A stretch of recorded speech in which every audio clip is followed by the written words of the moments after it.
Bonjour à tous, mon invité aujourd'hui est le fondateur et dirigeant de la société de conseil Mediafine. Il est également professeur affilié à HEC, économiste et essayiste.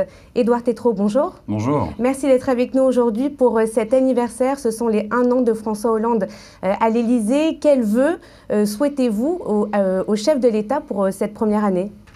Écoutez, des vœux pour reprendre son slogan, des vœux de changement qui arrivent maintenant. La première année du président Hollande a été très difficile. On est aujourd'hui à un rythme de 1000 chômeurs par jour. Parallèlement, vous allez de l'autre côté de l'Atlantique, les États-Unis créent 5500 emplois par jour. On voit bien qu'une autre politique est possible, mais certainement pas celle que les amis de M. Mélenchon proposaient hier soir. Alors, à quelle autre politique pensez-vous ? Écoutez, il y a 3 options pour le président Hollande. La première, c'est que surtout que rien ne bouge, que rien ne change, de garder le cap des 1000 chômeurs de plus par jour, et il finirait probablement par être le René Coty de la Ve République. C'est-à-dire qu'il n'irait pas au bout de son mandat, tellement l'économie et la société seraient délabrées. Et quand on voit que le ministre de l'économie, excusez-moi, parle de fin d'austérité, c'est un petit peu ironique avec ce que vous venez de dire. Ça, je pense qu'on y reviendra effectivement. La deuxième option, c'est que nous fêtons non seulement l'anniversaire de François Hollande, nous fêtons aussi, nous marquons les 20 ans de la disparition de Pierre Bérégovoy. Et moi, je lis les deux parce que j'ai le sentiment que ce qui manque beaucoup au gouvernement aujourd'hui, c'est un Pierre Bérégovoy. C'est-à-dire un homme du peuple, un homme effectivement de gauche, mais qui comprenne l'économie. Il n'y a pas ça aujourd'hui au gouvernement. Personne ne comprend l'économie et personne, encore moins, n'a l'expérience des entreprises. Il manque, vous savez, Pierre Bérégovoy, c'est quelqu'un qui a ouvert les marchés financiers, qui a libéré beaucoup de forces de croissance dans l'économie. Il manque ça. Ça, c'est la deuxième option, nommer un Bérégovoy à Bercy ou à Matignon. La troisième option, c'est ce qui serait, de mon point de vue idéal, un gouvernement d'union nationale.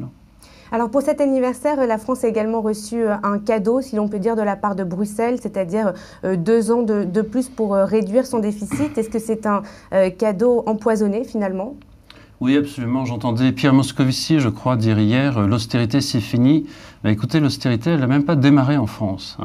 On ne peut pas s'enorgueillir d'être le pays, lanterne rouge de la zone euro, qui aujourd'hui a 57% de son PIB est fait avec de la dépense publique et on continue de la laisser filer.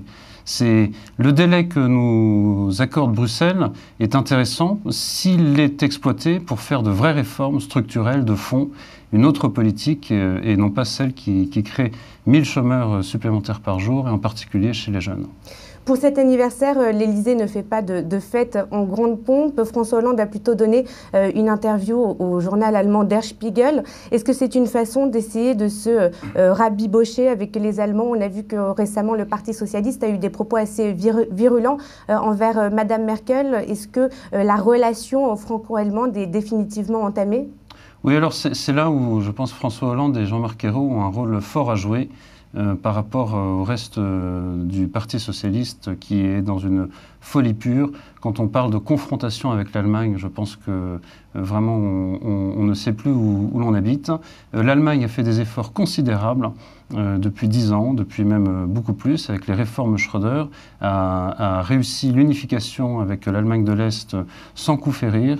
Elle l'a fait au prix de grands sacrifices. Vous savez qu'il n'y a pas de SMIC en Allemagne, vous savez que le patrimoine moyen des Allemands est très inférieur à celui des Français. Je pense que c'est à nous de faire notre partie du contrat. Et jusque-là, nous n'avons pas rempli la partie du contrat que les Allemands attendent de nous. On dit beaucoup que François Hollande va attendre les élections à l'automne prochain en Allemagne avant de faire un mouvement vers justement Berlin. Est-ce que vous pensez que c'est une bonne idée ? Est-ce qu'il va le faire ? Est-ce que ce scénario est probable ? Alors, 1, c'est beaucoup de temps perdu. 2, effectivement, un nouveau gouvernement va émerger en Allemagne. On pourra sans doute s'en inspirer. Je pense que ce sera un gouvernement de coalition, et probablement de grande coalition.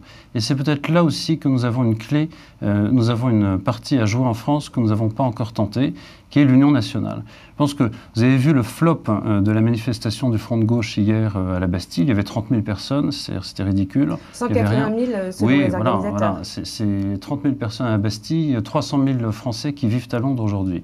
Quelle politique politique choisit-on?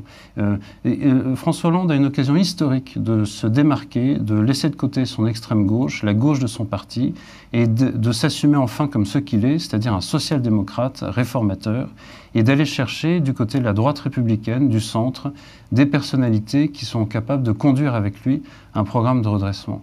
Et Vous pensez à qui? Écoutez, autour d'hommes d'État comme François Fillon, Alain Juppé ou François Bayrou, je serais très étonné qu'il n'ait pas des compétences pour faire cela. Mais, comme disait François Fillon, ce n'est pas pour faire les bisounours, c'est pour faire un vrai projet de redressement qui devient urgent dans le pays.